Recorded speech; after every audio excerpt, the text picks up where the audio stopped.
Mitch had a plastic grocery bag full of compacted snow pressed against the bruise on his forehead.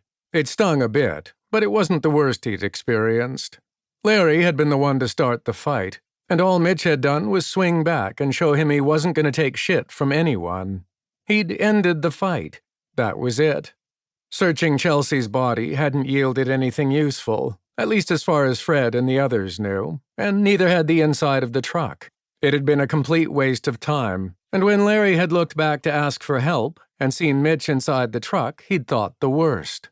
In seconds, Larry had had him and Fred at gunpoint. Having no choice but to get out of the truck, Mitch had gone head-to-head with Larry and gotten socked across the face. Mitch had been more than happy to return the favor, but before he could even get a second hit in, Keith was coming out of the ditch and shouting at them to break it up. Mitch knew he was lucky not to have been shot. Not to mention that Larry sucked at throwing punches. His form was all wrong, and he felt weak. When Mitch had swung back, he'd made sure it counted.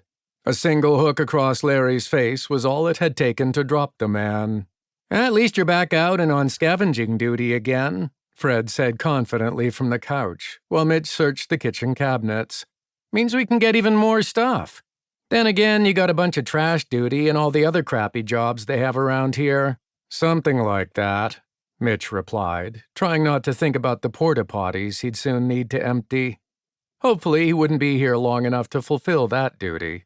He put more pressure on the plastic bag, feeling its soothing effects on his bruise. "We lost the best opportunity we had, though. I should have assumed Larry wasn't going to use his gun." A week of probation was all he'd got, somehow, given the circumstances. Keith had still given him a verbal beating, but usually if someone hit one of Keith's friends, they were in a world of pain. Expulsion was usually the most significant consequence. But even then, after what Mitch had done, it felt skewed. "Don't remind me. We dropped the ball on that one, but at least we're still alive. Wish we could have found something good in that truck. Another gun would have been nice," Mitch said. "I'll leave what I found as a surprise for later." Fred shrugged. "Hell if I know. We won't ever figure out the answer either, because she's dead."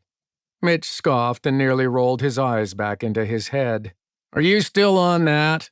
Come on, you would have done the same. Maybe not as good as I did, but..."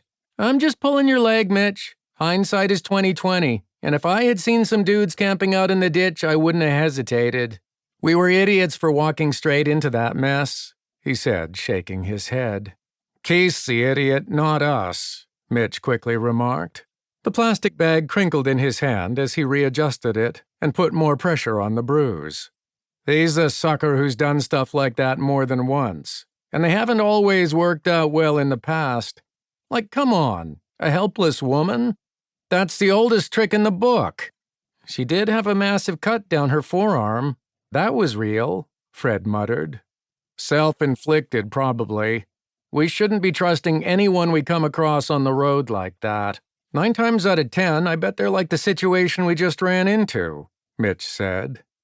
Fred shifted on the couch and kicked up his feet, crossing his legs. He stared into the kitchen with a blank expression. "Have you heard anything about Jack since icing your face?" he asked. Mitch bit the inside of his cheek, his forehead wrinkling. That wasn't a name he was familiar with or remembered. It could be one of Keith's friends, or one of his and Fred's neighbors. "The man that fell on the rebar, the one who screamed while they were in the ditch," Fred said after waiting a moment for a response. "One of the random scavengers we were with?" "Oh, I didn't know that was his name." "Nope, I didn't stop by the nurse's station after I got some food.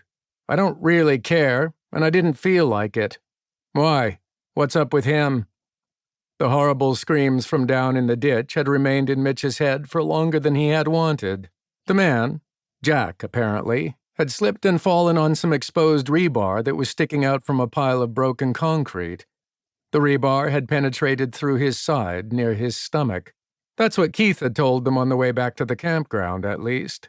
It looked like someone had broken up and dumped the remains of a patio slab. The broken concrete had settled in the ditch, too, and some dirt and dead grass were covering it. To keep listening to this audiobook, I've left you a link in the description so you can do it. at no cost thanks to Audible's 30-day free trial.